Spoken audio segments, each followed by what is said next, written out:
Bonjour et bienvenue sur Perron TV. Vous êtes donc l'organisatrice de cet événement.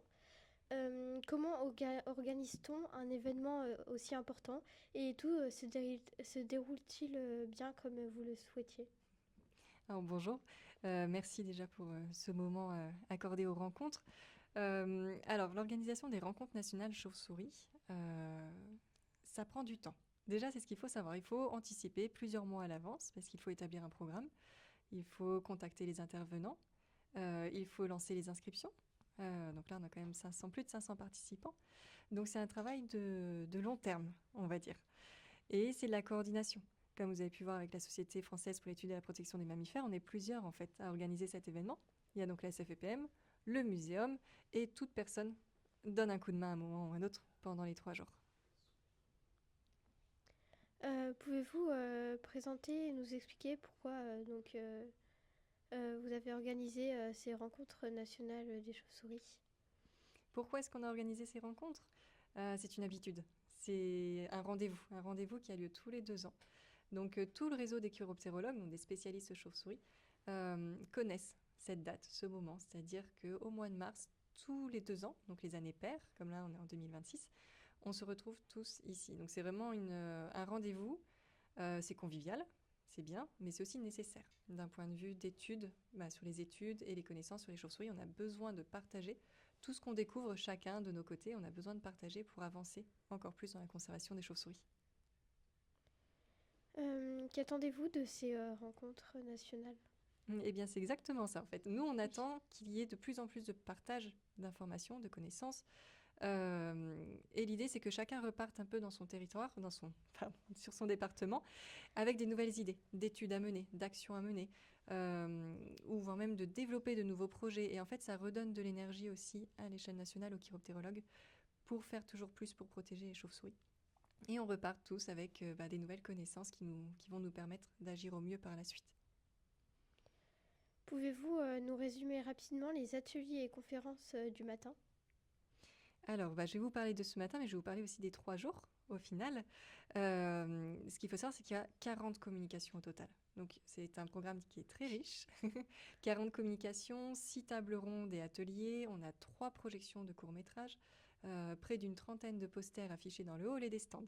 Donc, c'est un programme qui est très riche. Donc, je vais vraiment survoler les grandes thématiques. Donc, comme ce matin, on a abordé par exemple la notion de pollution lumineuse. Quel est l'impact de l'éclairage artificiel nocturne sur l'activité des chauves-souris? Ou encore, la dernière communication de la matinée concernait l'impact du réchauffement climatique sur les chauves-souris. Mais par la suite, on va avoir plein d'autres thématiques. On va aborder par exemple, cet après-midi, on va aborder la gestion du bâtiment et la prise en compte des chauves-souris dans le bâtiment au moment des travaux ou des démolitions. Il va y avoir aussi une grosse session thématique cet après-midi donc, sur l'éolien. Pareil, quel est l'impact des éoliennes? Ça, on le connaît, mais dans quelle mesure et comment on peut limiter l'impact des éoliennes sur les chauves-souris? Donc, on va en parler pendant un certain temps cet après-midi. Et puis ensuite, pendant tout le week-end, on va aborder, voilà, par exemple, les soins aux chauves-souris, comment réagir quand on trouve une chauve-souris en difficulté. Donc ça, c'est le cas dans le cadre d'un atelier. Et puis, on va aussi partir un peu plus loin. On va partir en Outre-mer, on va partir dans les Dromcoms. On va voir ce qui se passe à La Réunion, on va voir ce qui se passe dans les petites Antilles, etc. À quel atelier avez-vous assisté et qu'avez-vous appris? Alors, les ateliers auront lieu demain après-midi.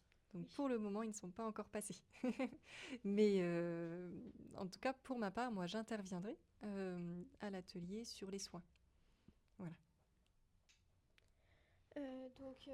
Avec le club nature de notre collège, on a réalisé des prototypes d'abris pour chauves-souris. Est-ce que vous pouvez nous dire quel point commun, enfin non, quel point positif et quel point négatif voyez-vous sur ce prototype? D'accord. Alors déjà, ce nichoir, il sera installé où exactement? Sur un Euh, bâtiment Sur bâtiment ou sur arbre? ou sur un arbre? D'accord. Alors, il s'ouvre, je vois. D'accord. Eh bien déjà, en termes de taille, c'est super. C'est les bonnes dimensions. Par contre, il y a des petits détails à rajouter pour que ce soit plus pratique pour les chauves-souris, pour qu'elles puissent venir dessus, s'accrocher et monter. Par exemple, il faudrait rainurer les planches. Oui. Là, c'est trop lisse pour elles. Donc un petit rainurage espacé environ d'1 centimètre, ça serait super pour qu'elles puissent se poser sur la planche et rentrer dedans. Après, il faudrait regarder l'ouverture, par exemple. Est-ce que vous connaissez l'épaisseur, la largeur de cette ouverture? Euh, je me Elle rappelle fait plus. 3 centimètres au moins, Oui. je pense. Bah là, il faudrait peut-être la réduire un tout petit peu pour éviter d'avoir, par exemple, des oiseaux qui essaieraient de s'installer dedans. Même si l'idée, c'est bien aussi d'accueillir les oiseaux, mais c'est pas la même gestion, par Oui. exemple, des fientes, etc., des débris végétaux. Donc peut-être réduire un tout petit peu l'ouverture. Et puis après, c'est aussi au moment où vous allez accrocher le gîte où il faudra faire attention. Il faudra, par exemple, vraiment veiller à ce qu'il ne bouge pas avec le vent. Si vous le mettez sur un arbre, par exemple, il faut vraiment bien l'accrocher. Et puis, il faut qu'il soit hors de portée des prédateurs, Oui. les chats. Voilà, donc plein de petits détails à garder en tête. Et après, il faut aussi que le bois utilisé résiste bien aux intempéries, pour qu'il dure longtemps dans le temps. Voilà. Merci. Euh, à titre individuel, que faites-vous pour préserver les chauves-souris? À titre individuel, disons que moi, mon quotidien, c'est d'agir pour les chauves-souris. Donc tout le temps, tous les jours, autant que possible, et sur différentes thématiques. Donc c'est vrai que je vais beaucoup intervenir au niveau de ce qu'on appelle le plan climat, donc les rénovations thermiques des bâtiments, les démolitions des bâtiments et la prise en compte des chauves-souris. Après, c'est de la sensibilisation. Au muséum, par exemple, on va faire de la sensibilisation auprès du grand public, des visites commentées, de la médiation, résoudre les problèmes de cohabitation avec le grand public, entre grand public et chauve-souris. Donc les thématiques sont multiples et, et c'est quelque chose qu'on fait. En fait, la sensibilisation, on le fait même en dehors du cadre lié au travail. Il suffit d'une réunion de famille ou de retrouvailles entre amis. On va parler à un moment ou à un autre de chauve-souris et on fera toujours un peu plus de sensibilisation pour elles. Est-ce que vous vous souvenez et à quand remonte donc votre premier souvenir de chauve-souris? Hmm. Alors, j'ai vraiment commencé par rapport pour les chauves-souris quand j'étais étudiante à Nancy, où j'avais fait un tout petit peu de bénévolat à la Spépasque Lorraine, une association de protection des chauves-souris, et j'avais assisté donc à quelques comptages en milieu souterrain. Et là, c'est un moment que j'avais vraiment bien aimé. Déjà parce que je découvrais les chauves-souris. On les voyait là endormis dans le noir, dans les milieux souterrains. Et puis c'est une ambiance tellement particulière d'aller en souterrain que je me souviens en fait la personne qui m'accompagnait et qui me formait un petit peu sur les chauves-souris à ce moment-là avait éteint la lumière de la lampe torche. Et là on s'est retrouvés dans le noir complet dans ce milieu souterrain. Et c'était impressionnant parce qu'on savait qu'il y avait des chauves-souris tout autour de nous qui dormaient profondément. On entendait le bruit du ruissellement d'eau dans le milieu souterrain. Et c'était une ambiance magique.